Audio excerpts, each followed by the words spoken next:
Ever find yourself going down those rabbit holes on the Wayback Machine? Oh, yeah. Just trying to see what a website looked like way back when. Yeah. Maybe for a project or just out of curiosity. Yeah. It's like a digital time capsule.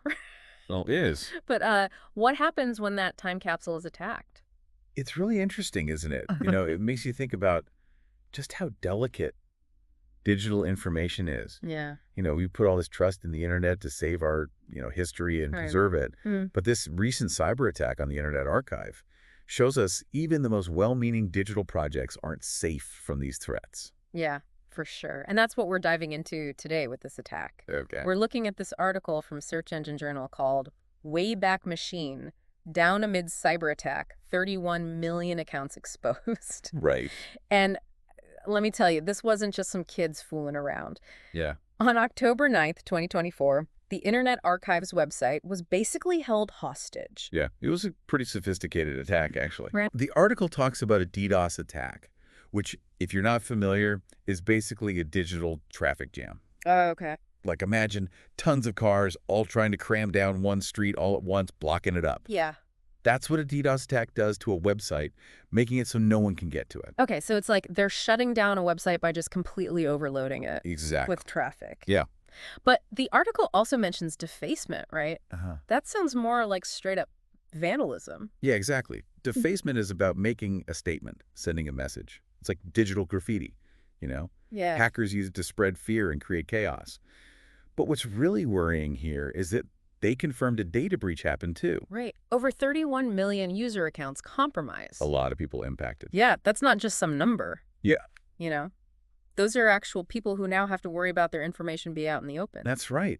Think about it. Email addresses, usernames, maybe even passwords. Oh, wow. Although the article did say thankfully those were encrypted, but still, it makes you wonder, what could someone do with that information?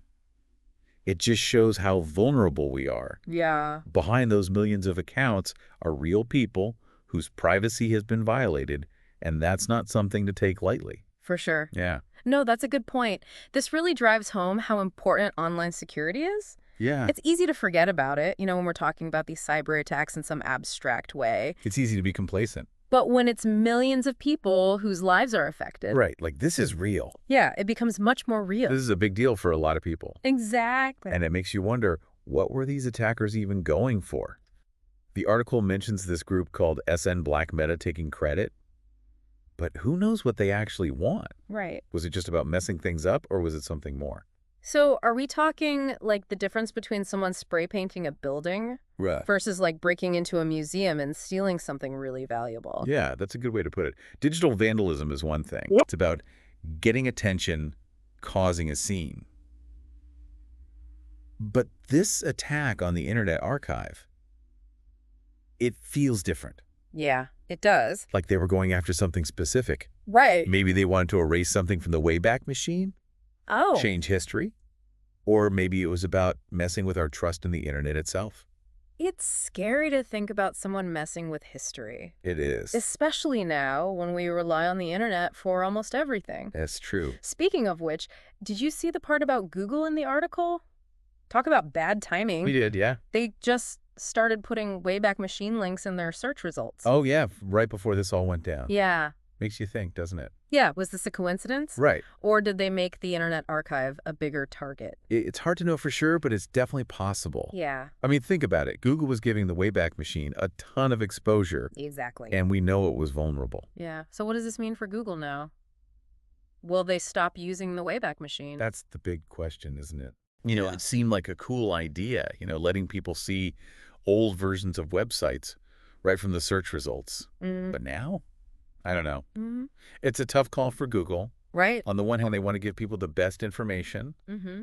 But on the other hand, they need to keep things safe and secure. It's like they're walking a tightrope. Exactly. So what happens now to the Internet Archive? Are they just picking up the pieces, or can they actually prevent this from happening again? Well, the article says they're trying to get things back to normal. Okay. They're also trying to make things more secure so this doesn't happen again. Okay. Sounds like they're taking it seriously. That's good to hear. But is anything on the internet ever truly safe? Or is that just an illusion? That's the million-dollar question, isn't it? Yeah, I mean, is anything on the internet ever really safe? Well, safe might not be the right word. Okay. It's more about knowing things can go wrong and planning for that. Okay. Like, think of it like a real-life library. Okay. They have security systems, right? Alarms, cameras, guards. Right. But they also know someone could still break in if they really wanted to. That's true. So it's about being prepared as best you can be. That makes sense. And this isn't just about the Internet Archive either, right? I mean, we've put so much of our own lives online, too. Absolutely. Our photos, our documents, Yeah. our memories, it's all stored digitally these days. It really is like our collective memory is online now. Exactly. And that's what makes this whole thing so important. Mm-hmm. Whose job is it to protect all this digital history? Is it the Internet Archive's responsibility? Right. Or the government's, tech companies? Or is it up to all of us? It's like we're all responsible for this huge digital museum. Yeah. But unlike a real museum where you can see everything you know, Right. the internet feels so much more, well, Abstract. yeah. Yeah. It's easy to forget that behind all those websites and files, it's all pretty fragile. It is. And that's why this attack was such a big deal. It showed us just how fragile things really are. The digital world might seem safe, but it's not invincible. You know what I mean? Yeah, it's a wake-up call for sure. So what can we do about it? I mean, besides the obvious things like strong passwords, being careful about what we click on, Sure. what else can we do to protect this digital world? Well, for one thing, supporting groups like the Internet Archive is huge. Okay. They're doing really important work trying to preserve everything. Right. And they need our help to do it. It's easy to forget that they need help. It is. We use all these online resources, but we don't think about what it takes to keep them running. Exactly. Right. And it's not just about money either. Okay. We need to demand better security from the government, from companies, from everyone. So speaking up, making our voices heard. Exactly. The more we demand better protection, the more likely we are to get it. It's also about the choices we make, right? Absolutely. Like choosing to use services and platforms that take security seriously. Exactly. Being mindful of what we share online. Right. It all makes a difference. It all adds up. It's like we're not just using the internet anymore. We're all part of protecting it. We are. Wow, that's a really good point. Well said. Thank you. So, to everyone listening, I highly recommend checking out the Internet Archive. Yeah. Maybe take a trip down memory lane on the Wayback Machine. Love that site. And while you're there, think about supporting what they do. Yeah, it's a good cause. Because when information is power protecting that information, protecting access to it is absolutely critical. I agree. That's it for this deep dive. Until next time, keep exploring, keep asking questions, and we'll keep diving deep with you.